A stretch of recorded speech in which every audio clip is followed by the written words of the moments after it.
Hello guys and welcome back to the next video of economics on your tips. आज है हमारी video number 77 और video number 77 is approximately the last video for our course. आज हमारा course करीब करीब खत्म हो जाएगा। तो इस वीडियो में हम क्या करने वाले हैं, हम बैलेंस ऑफ पेमेंट में आगे बढ़ने वाले हैं। आगे बढ़ने का मतलब इससे पहले जो वीडियो नंबर 76 बनी, उस वीडियो नंबर 76 में हमने बैलेंस ऑफ पेमेंट आधे से ज्यादा खत्म कर दिया। लास्ट के थोड़े से टॉपिक्स बचे हैं जो हम आज डिस्कस करेंगे।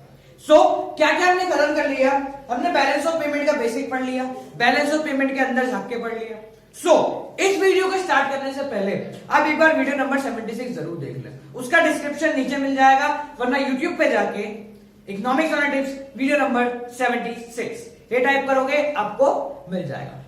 आज की वीडियो स्टार्ट करते हैं बैलेंस ऑफ पेमेंट का बचा कुचा पार्ट। Let's get started.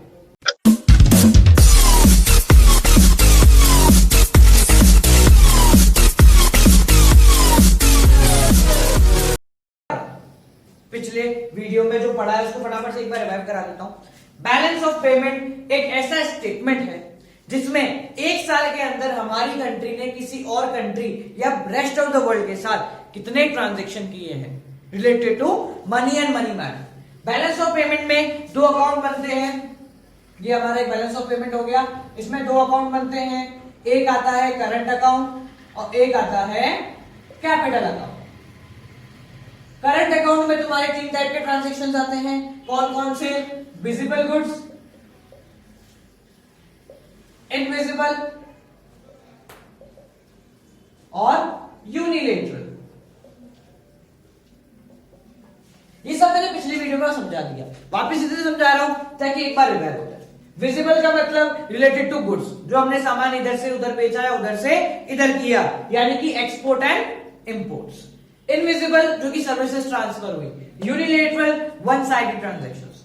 और कैपिटल अकाउंट में क्या आता है, तुम्हारे एसेट से रिलेटेड सारे ट्रांजैक्शन इसमें आते हैं। तो ये था हमारा बैलेंस ऑफ पेमेंट और इसके अंदर क्या क्या आता है वो मैंने बता दिया। एक बार पुरानी वाली वीडियो याद से देख लेना, वो बहुत इंपॉर्टेंट है, क्योंकि जब तक वो नहीं होगी ये समझ में नहीं है। आज जो हमारे छोटे मोटे पॉइंट्स रह गए हैं उनमें से पहला है हमारा ऑटोनोमस एंड अकोमोडेटिंग आइटम्स। ये जनरली आ जाता है, कभी कभी पूछ लेते हैं। Define autonomous and accommodating items या फिर differentiate between autonomous and accommodating item in balance of payment. अब क्या होते हैं, सिंपल सा है। ऑटोनोमस का मतलब हम सबको पता है, जो कि कर दिया, बिना सोचे समझे अपने आप करना ही था जो कर दिया हमने, ठीक है। These transactions take place due to some economic motive, that is profit maximisation. यानी ये वो ट्रांजैक्शन है जो कि क्यों किए गए, ताकि मैं पैसा कमा लूं। जैसे फॉर एग्जांपल सामान एक्सपोर्ट कर दिया मैंने, तो वो क्या है, इकोनॉमिक ट्रांजैक्शन। क्यों किया, पैसा कमाने के लिए, तो वो कौन सा ट्रांजैक्शन है, ऑटोनोमस। वो हमने प्रॉफिट कमाने के लिए जानबूझकर किया गया। अब कौन कौन से हो सकते हैं बताओ। सिंपल हम सोच रहे हैं कि ऐसे ट्रांजैक्शन जो प्रॉफिट कमाने के लिए किए गए, इन दोनों अकाउंट में ही होंगे, एक करंट में या फिर कैपिटल में। तो करंट में क्या हो सकता है, एक्सपोर्ट एंड इंपोर्ट्स। एक्सपोर्ट करा ताकि पैसा बाहर से अंदर आए, इंपोर्ट भी कर सकते हैं, खर्चा भी हो सकता है। तो ऑटोनोमस आइटम प्रॉफिट वाले भी हो सकते हैं और जो बाहर से सामान मंगाया वो भी हो सकते हैं। इन करंट अकाउंट ऑटोनोमस आइटम्स का एक एग्जांपल एक्सपोर्ट एंड इंपोर्ट्स, कि मैंने एक्सपोर्ट कराया, इंपोर्ट कराया, जो कि बिना किसी मजबूरी में हमने जानबूझ के करे हैं ताकि प्रॉफिट कमाई हो या बाहर से सामान अंदर आ जाए। और कैपिटल अकाउंट में क्या हो सकता है, रिसिप्ट और रीपेमेंट ऑफ लोन। जरूरत पड़ गई तो बाहर से लोन ले लिया या फिर लोन का पेमेंट कर दिया, ये हो सकता है। तो ये हो गया हमारा ऑटोनोमस वाला। वापस से एक बार समझा रहा हूं, ध्यान से समझना। ऑटोनोमस आइटम्स का मतलब ऐसे ट्रांजैक्शन जो कि प्रॉफिट मोटिव के लिए किए गए, या तो पैसा कमाने के लिए या हमें जरूरत थी इसलिए हमने लिया और बाहर सामान बेच दिया, किसी मजबूरी में नहीं किए गए, ठीक है। What are autonomous item under BOP, एक कंट्री से दूसरी कंट्री के अंदर फॉर प्रॉफिट मेकिंग और फॉर नीड हमने जो किए हैं वो कहलाते हैं ऑटोनोमस आइटम्स। अब समझो, इसका अपोजिट दूसरा पार्ट आता है अकोमोडेटिंग आइटम्स। दूसरा पार्ट क्या आता है, अकोमोडेटिंग आइटम्स। अब अकोमोडेटिंग आइटम्स का मतलब these transactions take place in order to maintain balance of payment, in order to maintain balance in balance of payment. यानी कि समझो इस चीज को ध्यान से, मैंने ये हमारा बीओपी हो गया, ठीक है, इसमें ये डेबिट साइड, ये क्रेडिट साइड, दो साइड होती है। यहां पे सारे इनफ्लो आते हैं और यहां पे सारे आउटफ्लो आते हैं। अब ध्यान से समझना, मैंने क्या करा, मुझे बहुत ज्यादा जरूरत थी नई नई टेक्नोलॉजी, बहुत ज्यादा जरूरत, तो मैंने क्या करा, बाहर से टेक्नोलॉजी या बाहर से सामान इंपोर्ट कर लिया। इंपोर्ट कर लिया, वो किसमें आया, ऑटोनॉमस में। क्यों? क्योंकि मैंने अपनी इच्छा से, मुझे जरूरत थी इसलिए मैंने किया। तो मान लो जब मैंने बाहर से सामान मंगाया तो क्या हो गया, नुकसान तो होगा ना, पैसा जाएगा। मान लो 100 रुपए का मंगाया, तो कितने नुकसान में बैठे हम, 100 रुपए के नुकसान। जब साल खत्म होगा हम बैलेंस ऑफ पेमेंट करेंगे, बनाएंगे, तो उसको बराबर करना पड़ता है। बराबर करने के लिए मुझे मजबूरन 100 रुपए का क्या करना पड़ेगा, इनफ्लो। इनफ्लो का मतलब 100 रुपए कहीं से लाने पड़ेंगे। तो ये क्या हो गया, कंपनसेटिंग, यानी कि मुझे जरूरत नहीं थी पर मैं क्यों लाया, ताकि इसमें बैलेंस बन जाए। So these are compensating items, जो कि क्यों किए गए, ताकि बैलेंस ऑफ पेमेंट का बैलेंस बराबर हो जाए, यानी debit side equals to credit side. तो हम ये कह सकते हैं कि ऑटोनॉमस ट्रांजैक्शन की वजह से जो डिसबैलेंस आया है बैलेंस ऑफ पेमेंट में, उसको वापस से बराबर करने के लिए जो ट्रांजैक्शन किए जाते हैं वो क्या होते हैं, अकोमोडेटिंग आइटम्स। समझ में आया, they are compensating transactions. Compensating है कि फॉर एग्जांपल मान लो export is less than import, export हमने कम करा और इंपोर्ट ज्यादा करे। एक्सपोर्ट से पैसा आता है और इंपोर्ट से पैसा जाएगा, यानी कि हमने बाहर से सामान ज्यादा मंगा लिया और भेजा कम। तो क्या होगा, जब सामान ज्यादा मंगाया तो हमारे सारे पैसे कहां चले गए, बाहर चले। तो इसको बराबर करने के लिए, यानी फॉर एग्जांपल यहां मान के चलते हैं कि मैंने एक्सपोर्ट करा 50 रुपए का, तो पैसा आया एक्सपोर्ट करने से, पैसे का इनफ्लो हो गया। इंपोर्ट करा 200 रुपए का, इंपोर्ट क्या करा, 200 रुपए का। यानी कि ये जो 150 का डिफरेंस है, इसको कैसे सुधारें, इसको सुधारने के लिए या तो मैं बाहर से कहीं से लोन लूंगा या कुछ भी करूंगा।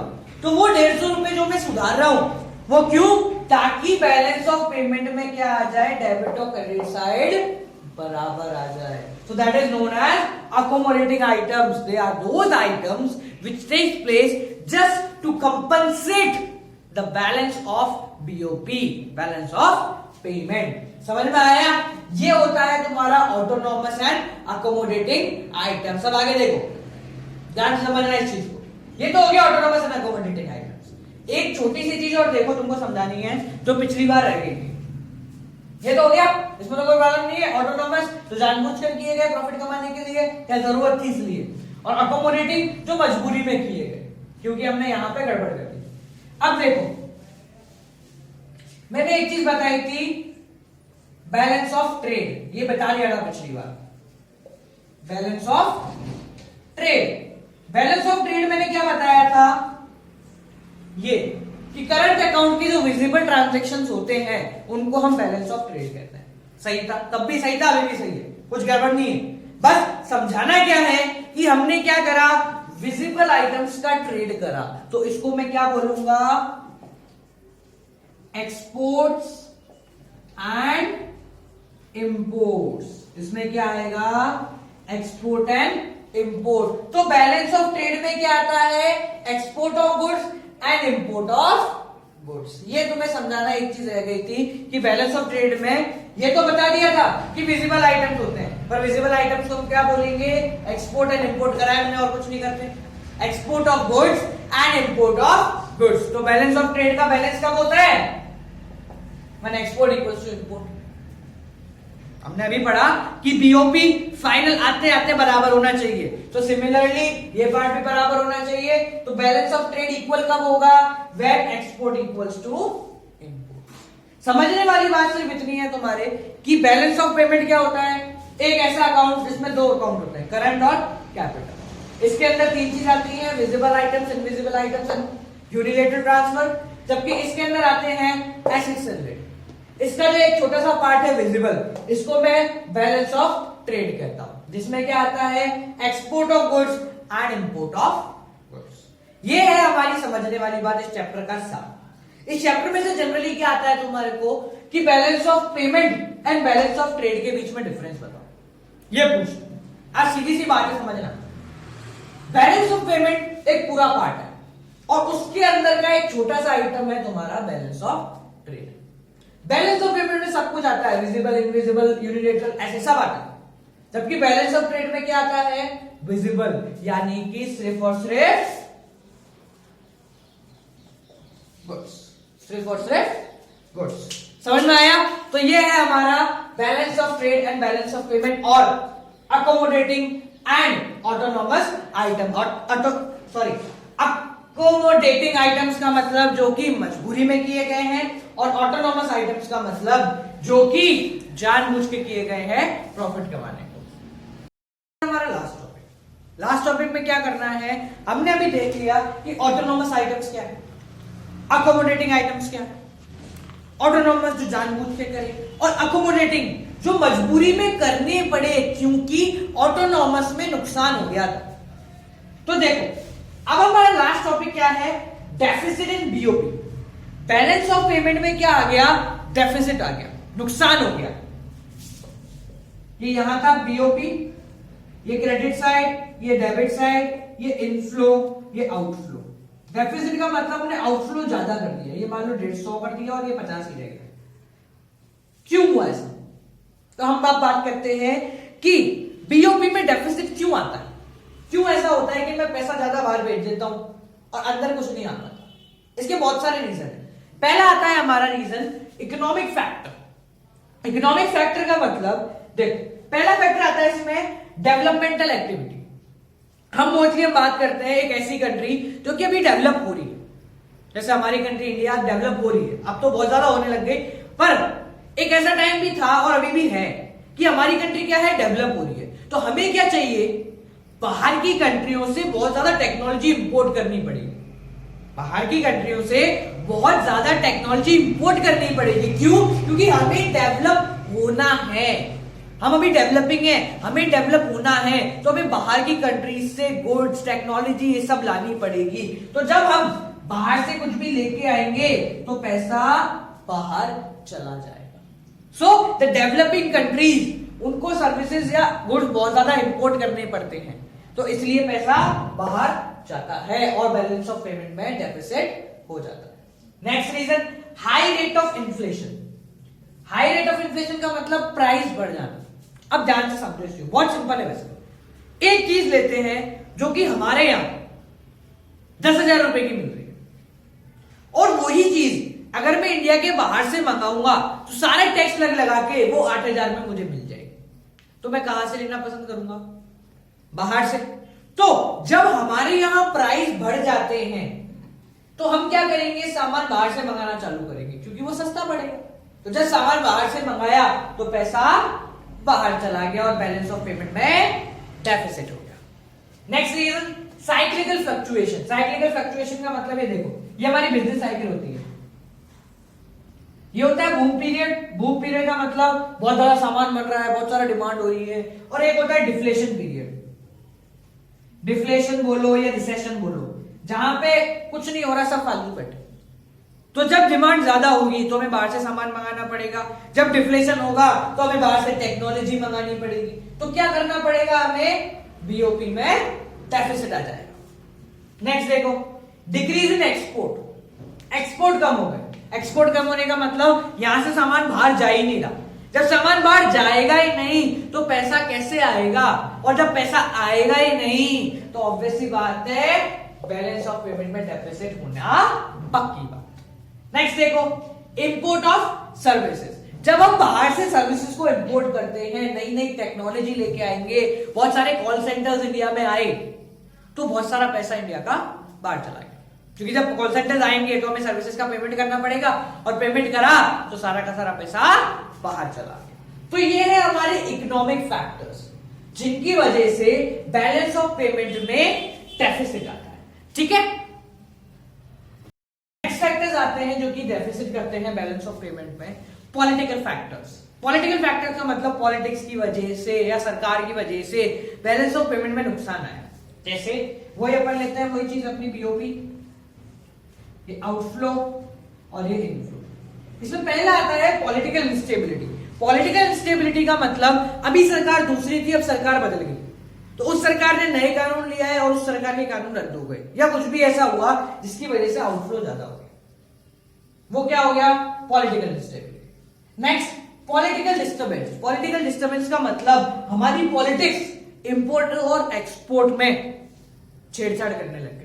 जैसे फॉर एग्जाम्पल सिंपल सी चीज है कि हमने ये बोला कि हम क्या करेंगे, जैसे इस साल की जो आए उसने ये बोल दिया कि बाहर से सिर्फ सामान मंगाएंगे, अगले साल जो है उसने कहा बाहर से सर्विसेज भी मंगानी है। तो जब सर्विसेज बाहर से आने लग गई तो क्या हो गया?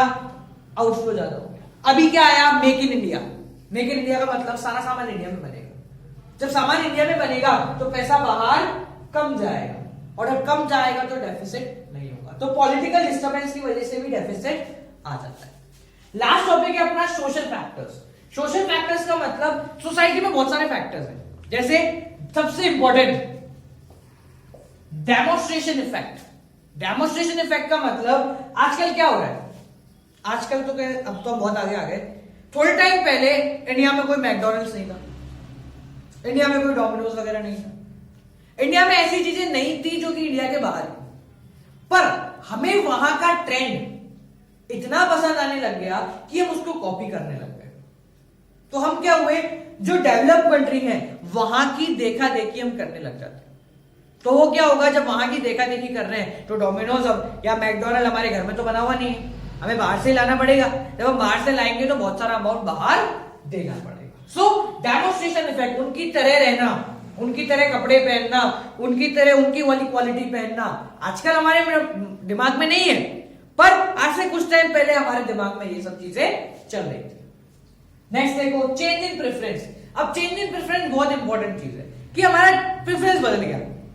जैसे फॉर एग्जांपल हम थोड़े टाइम पहले कहते थे कि हमें क्या चाहिए, एक ऐसा ओवरकोट चाहिए मस्त, जो कि यहां पे नहीं फ्रांस में पहना जाता है, तो वो ओवरकोट बाहर से क्या हो गए, इंपोर्ट हो गए।